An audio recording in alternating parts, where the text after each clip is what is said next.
Welcome to the car. Yeah.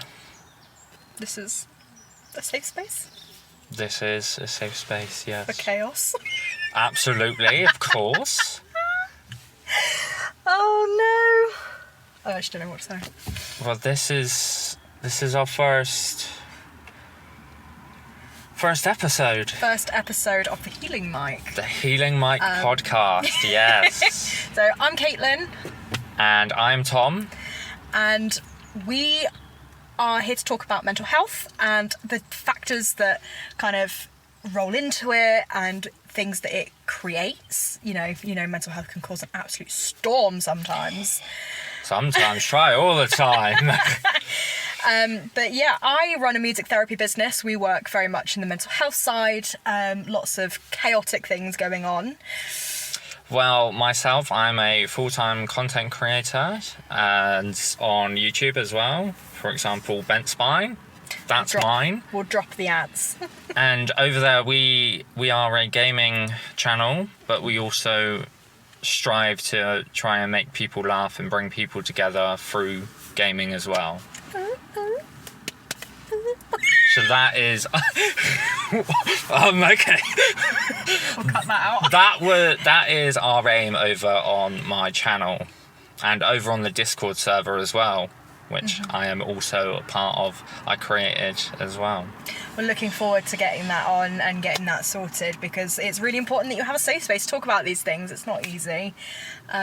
So yeah, I guess first thing we could start is what we struggle with. So I have some pretty nasty anxiety. I've struggled with anxiety my whole life, and I have a lot of depression too, which kind of comes and goes in waves, which I'm sure a lot of people with depression probably understand.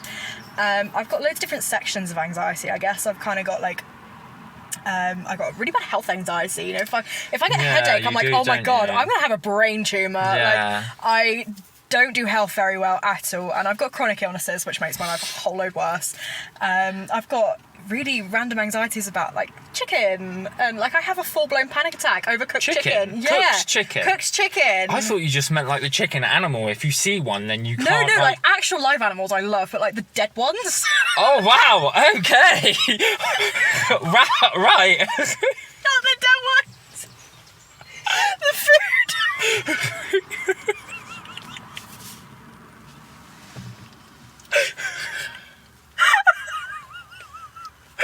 Oh god. Oh shit.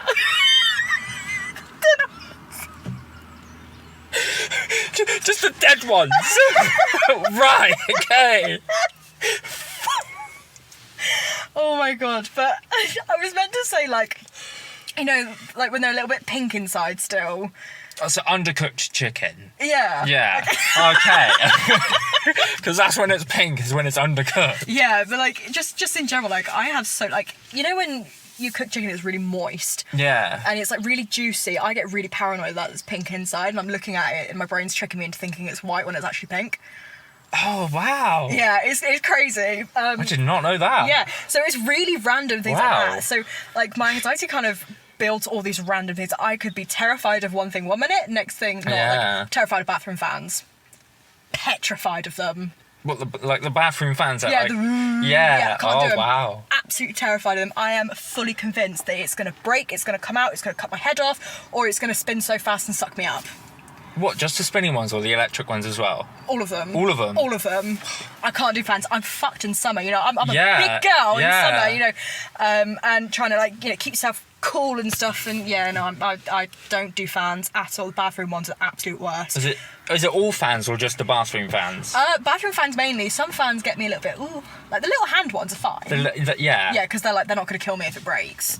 But it's the big ones in the ceilings. Like, I remember yeah. I was like 8 years old and I was in this tiny little cafe in the middle of nowhere, and I went to the bathroom not realising there was a fan behind me. One of the fucking big ones on a wall behind me. I'm already terrified of fans at this point. Yeah. I'm trying really hard to get over my fear. You know, it's irrational. My poor dad is sat outside the bathroom going, you have to go to the toilet. And I'm like, I'm trying. Oh no. And this fan was off. I was peacefully having my wee, and halfway through, the fucker turns on. Oh, shit. I was trauma for life. Oh, God. Trauma for life. So if I walk into the bathroom and it's not on, I will sit there and hold my ears shut in Yeah. case it comes on. And then I have to sit there, I'm like sat there, I'm like rocking, and I'm like, don't turn on, don't Oh, turn on. no. And I'm trying to wipe and I'm like covering myself. It's just, Someone walks in and is like, what are you doing? yeah. Oh, it's so bad. But like, honestly, I'm sure if you have anxiety, like you can absolutely relate to something that you are absolutely terrified of for no reason. Like, I have no reason to be scared of bathroom fans, and for some reason my And, mind yeah. just makes it worst case scenario. And worst case scenario is something I'm very, very like familiar with. Like, if anything Yeah. happens, my brain goes, "You're gonna die," and I'm like, "What? No, not me. Not me! I'm too pretty to die." So, That is true.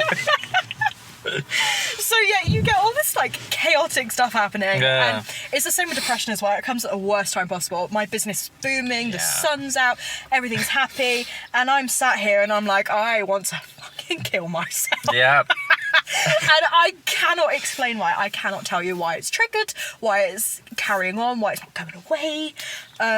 So yeah, like so that's me. I'm a complex character, as I like to say. Yeah. I have to say something. Yeah, the chickens. I'll never get over that. Well, for myself, it's just anxiety, depression, but then there's also a complex one as well, which I have personally, is Tourette's syndrome. Oh. Yeah. So that it goes into depression and anxiety as well, and it also has made me not want to leave the house. Sure, like that's got to be such a big trigger for anxiety and depression. It is, yeah. Like, it really is. I can't even begin to imagine how frustrating that's got to be. It's frustrating every single day. Is it like, because I haven't actually seen like your big tics. I've seen obviously like the little ones over the years, but I haven't seen like tic attacks and stuff like that. So that must really get you. It's worse when it's outside in public, because then inside I'm like, everyone's judging me, everyone's looking at me, everyone's staring at me. Makes like, you quite paranoid. Yeah, that's like, it leads into not wanting to leave the house. Yeah. Don't want to like go out or even to the shop. Yeah. Because it's just like, in my mind I'm always thinking everyone's judging me, like everyone's just seeing me as a different, like not human, because Yeah. I have this disability. Do you think it brings on like shame almost? In a way, yeah. Because like, if I'm... So, story time. I was out in public with my mum. I think we were just doing normal shopping. Yeah. But then I just started ticking, and then mum's absolutely fine with it, because obviously she's been there. Yeah. She knows. But we're just walking through the Shires, and I felt ashamed for my mum, because she was with me whilst it was happening. Yeah. Whilst there's people around. That's got to be so frustrating. It is. It's honestly, it's the worst feeling. It's like, I like being outside, but I'm absolutely terrified to go outside and be seen as different, Yeah. because I have this thing that I can't control, Yeah. that it doesn't define me, but it just makes me wonder, like, do people see me differently because of this? I understand that. Yeah. Gosh. Because living with it, guys, if you have it, let me know down in the comments, like, we can communicate and come together. But like, with it, especially around new people, I try and suppress them Yeah. so they don't see me as different. But then it physically hurts Yeah. inside that I have to do that to not be seen as different. Yeah. Do you think like suppressing the tics actually in the long run makes them worse? It does. It honestly does. Because then when I'm no longer suppressing them, it comes out so much worse and so much harder than if I wasn't to suppress them. Yeah. But it's saying around new people that may not know or know about it, but don't actually know the ins and outs or Yeah. how bad it can get. in certain like circumstances, it's the worst. God, that's crazy, isn't it? It's a nightmare. Because like the other night, I got myself so walked up over something, and I was alone. Like, I was home alone, Mum was at work, and I just couldn't stop ticking. Oh no. So I was just sat in my room alone, just ticking, and in that moment I'm just thinking, it's like, this is my life. Yeah. This is what I have to live with on a daily basis, and no one truly knows how hard it is for me to do anything with this. It's amazing how mental health, disabilities and things like that really trap you. It does. Like, I know, especially when I was first diagnosed with fibromyalgia like, years ago, Yeah. I spent the first kind of best part of 6 months just hidden in my room. I was in bed for a long time. This was just after COVID as well. So I get that feeling of being kind of like trapped. I mean, it's totally different between, you know, what I go through and what you go through. But I do understand that, and I think disabilities and mental health come in a really big hand in hand. They do, they really do, and you wouldn't think that they do, but they actually do. Like deep down, they do. Yeah, they really cross over. I found out a lot of the time my mental health, my anxiety, my depression actually is linked to my disability. So it took me a really long time to figure out how, why and where it came from. So, you know, I suffered with the worst anxiety for so long. I was having panic attacks because I had chest pain, things like that, and my chest pain was getting worse because I was anxious, but I was anxious because my chest pain was getting worse.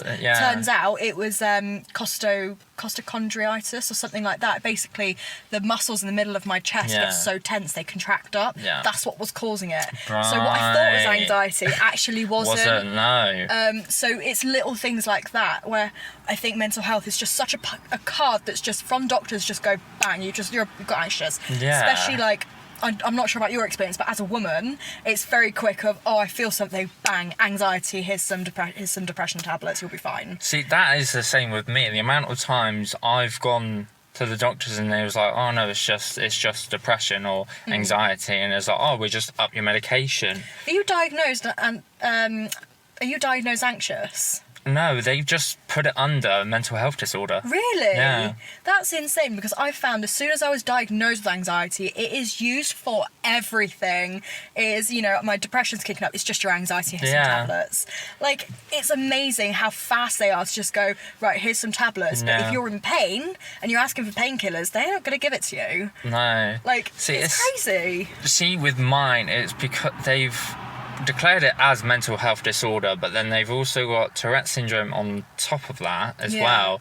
So I'm still waiting for them to do a deep dive into my Tourette and mental health disorder to see if it's, because they've told me that my mental health is because of my Tourette's, because it's all linked, because they're linked together. Yeah. That's why they're declaring it as just mental health disorder, because they think it's because of my Tourette's that I've got mental health disorder. That must be so frustrating for you. Yeah. Like, and I'm having to wait months on end to even just hear from someone to see what the next steps are. It's such a dragged out process as well. Like, as soon as you get that first step out the way, you think, oh, thank God, I'm finally going to get some help. Like, you've got the ball rolling, but then you're hit with like a wait of like 6 weeks or months. It's just like this very slow rolling ball, and it's just like you're sat there pushing it, trying to go, come on, and nothing happens. It's just, I hear you there. It's an absolute pain. Really is. I had to wait 53 weeks for a neurology appointment for the first time. So I went to the doctors, I was like, because my Tourette's was getting worse. So then I went to the doctors about it. They was like, right, we have to refer you to the neurology department at your local hospital. I had to wait 53 weeks to get an appointment at the neurology department. That's an insane amount of time to wait. Yeah. And during that time, I was so low, I was so depressed, because I didn't know what was going on. I didn't know what was happening to me. I was just making these noises and swearing and all this stuff going on. I had no idea what was happening to me. It was scary. That's got to be terrifying. Because, like, without knowing it was Tourette's, did you ever think it could have been something worse? Like, obviously All the not time. worse, but like fatal even. All the time. Because not having this closure with it, it leaves your mind to wonder, like, what's wrong with me? Like, Yeah. I'm not okay, but what's wrong with me? God. That 53 weeks wait period was the scariest time of my life. Yeah. I can't even begin to imagine how frustrating and how difficult that's got to be. The toll that was going to take on you. The amount of anxiety I had when I was sat in that waiting room at the doctor's while I was ticking really bad. That's crazy. I could have ran away. I felt like just leaving because it was a packed waiting room. And I just felt like everybody was looking at me. Do you feel like, you know, when you're getting more anxious and you're starting to get this paranoia coming in, do you think that makes your tics worse as well? It does, yeah. Oh. It's like when someone comes to me and is like, oh, do you want to go out and do this? But yeah. As the time comes, I'm getting more anxious about going out. Yeah. So then my tics just get worse. Yeah. And then there's been many, many times where I've gone like, I can't come. Yeah. Something's come up. Yeah, I'm just like making excuses because I don't want to be judged. Yeah. Because, like, yeah, I know this person, but they haven't seen how bad it can get. Yeah. Does that make sense? Yeah. No, I get that. It's the same like when I can feel like a fibro flare-up coming on. I know I'm not going to be well. You know, I start slurring my words. My face changes in, like, you know, my eyes droop and stuff like that. It's weird. And my hands stop working. I can't walk and things like that happen. And like that, for me, if somebody who hasn't seen that before is horrible. I don't want to show that side of me because I've always been known as a bubbly person. I'm always very quick to get up and do things. So when I say that I can't, people instantly go, oh, why? What's wrong? And I'm sat there, I'm like, I can tell you, but you're not going to understand. Yeah. And I feel it's a very common theme when it comes to having any kind of disability or mental health is people just don't understand. People don't. If you don't go through it or you don't experience it, you're never going to understand what it's actually like to live with it. And I think that's something that's very overlooked now. Way overlooked. Which is a shame, to be honest. Jeez. Okay, well, anyway, thanks for watching the first episode, guys. This is just a bit of an intro to us. And I'm sure we'll have loads more content to come on multiple different things. You know, it won't always be mental health, but I think a lot of it is going to be clipping back to it because it's so serious. Yeah. But yeah, anyway, thanks for tuning in. Watch out for the next episode. Yeah. I was going to say something and I forgot. I was like, what are you doing? We are going to be doing episodes weekly as well. So make sure you got notifications on for that because you are not going to want to miss that. Oh no. Not when we're talking about death check. Yeah. I'm never going to forgive myself for that. No. I'm not going to let you live it down either.